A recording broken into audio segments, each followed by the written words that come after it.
On a multi-country trip to the Middle East next month, Biden will visit Saudi Arabia, a country he once pledged to make a pariah.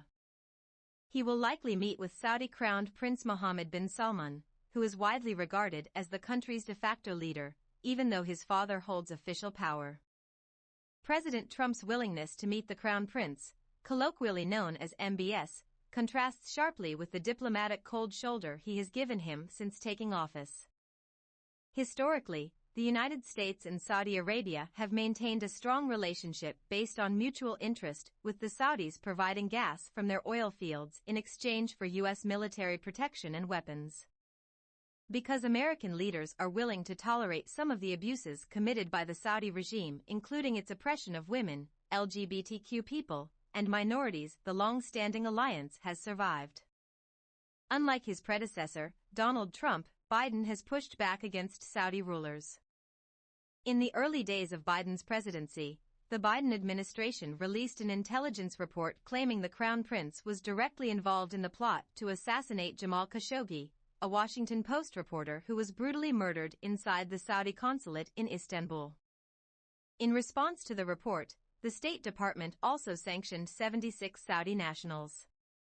In addition, Biden pledged to end U.S. support for Saudi Arabia's extended war against Iran-backed groups in Yemen, which has caused what the UN has called the world's largest humanitarian crisis. Why there's debate. Biden's decision to travel to Saudi Arabia has sparked debate over how American leaders should balance U.S. economic and security interests bound up with Saudi influence and the American mission to promote human rights around the world. The president has faced intense criticism from human rights groups, Saudi dissidents, and even Khashoggi's fiancée, who have accused him of betraying his principles in the hope of coaxing the Saudis to release more oil and lower gas prices in the U.S. There have also been more measured critiques from within his own party, with Representative Adam Schiff, Democrat California, arguing that Biden should be putting his efforts toward weaning the United States from fossil fuels, so we don't have despots and murderers calling the shots. Some regional experts also have doubts about what Biden can gain in exchange for softening his opposition to Saudi abuses. They argue that it's unlikely Saudi Arabia and the other oil-producing nations it influences will ramp up oil production enough to make any real difference on prices at the pump in the U.S. Some argue that a massive increase in domestic oil production in recent decades means that the U.S. no longer needs to placate the Saudis in the way it did in the past. But others take a pragmatic view, arguing that, however distasteful it may be, the U.S. has far too much on the line to allow its relationship with the Saudis to deteriorate. They say a strong alliance with Saudi Arabia can help serve as a bulwark against Iran, promote better relations between Gulf states and Israel, prevent China from dominating the Middle East, and help punish Russia economically for its invasion of Ukraine. Some also make the case that the U.S. will be in a better position to pressure the Saudis to curb their human rights abuses in the context of a friendly relationship, rather than an adversarial one. Perspectives. Supporters of Biden's trip. Like it or not, the U.S. and Saudi Arabia still need each other. With oil already at $100 a barrel, the U.S. and Saudi Arabia have reason to do everything possible to prevent the disruption of Saudi supply. That means the two nations must return to the security for oil relationship that began nearly 8 decades ago. That relationship lasted, despite ups and downs, through 14 U.S. presidencies until Mr. Biden.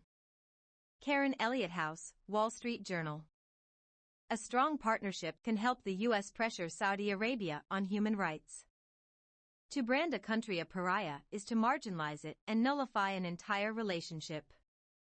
Common-sense discussions on common interests would no longer occur. Opportunities for dialogue would be washed away in a sea of antagonism. Daniel R. DePetris, Newsweek. Biden is right to try to salvage a relationship he nearly spoiled. Biden's attempt to isolate the prince has been a miserable failure. If Biden is now beating a path to the kingdom, it is because he desperately needs Saudi Arabia to increase its crude oil output to tame prices that have soared since Russia's invasion of Ukraine. Bobby Ghosh, Bloomberg. Protecting American interests often requires unpleasant partnerships. There's no sugarcoating it. Sometimes presidents must do things they find distasteful or that appear hypocritical to advance what they perceive to be the national interest. That is what Biden is doing here. Stephen Collinson, CNN. Spurning the Saudis would be a huge gift to Russia and China. Biden ignored and denigrated them and pushed them right into the embrace of Vladimir Putin and Xi Jinping. You can't blame countries in the region for looking out for their interests, and if Washington won't be there for them, then they will need to look elsewhere. Matthew Kronig, Foreign Policy. Critics of Biden's trip. The U.S. is surrendering its authority on human rights. At a time when the Biden administration is fighting to defend democracy in Ukraine, it's an embarrassment to be reconciling with the leader of a country who represses his own citizens. Aaron David Miller, CNN. Biden is making a major concession while gaining very little. The problem is not just that a presidential visit to Riyadh would so obviously illustrate a compromise on principles. It is also that Biden probably will not gain anything meaningful in return.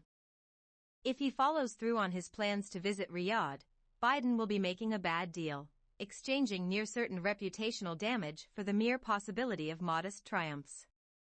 It is a visit that should never have been planned. Dalia Dasa K., Foreign Affairs. Biden is essentially letting MBS get away with murder. In terms of any meaningful accountability from MBS on Khashoggi's death or other important human rights issues, Biden is likely to come away empty-handed. This lack of accountability is a lasting tragedy. In simple terms, MBS got away with it. David Ignatius, Washington Post. The right move would be to ensure the U.S. doesn't need Saudi oil at all.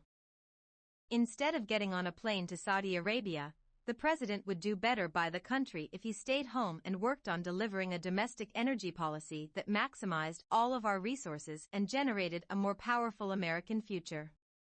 Editorial, Dallas Morning News. Biden is conceding far too much leverage to a much less powerful country. Rather than rebuilding relations with Riyadh, Biden's approach will likely exacerbate the long-standing problems in U.S.-Saudi relations. It will increase our dependence on the kingdom, which has long given its rulers carte blanche to act against American interests in the Middle East and beyond. MBS is playing hardball with the United States, and Biden just let him win. Trita Parsi.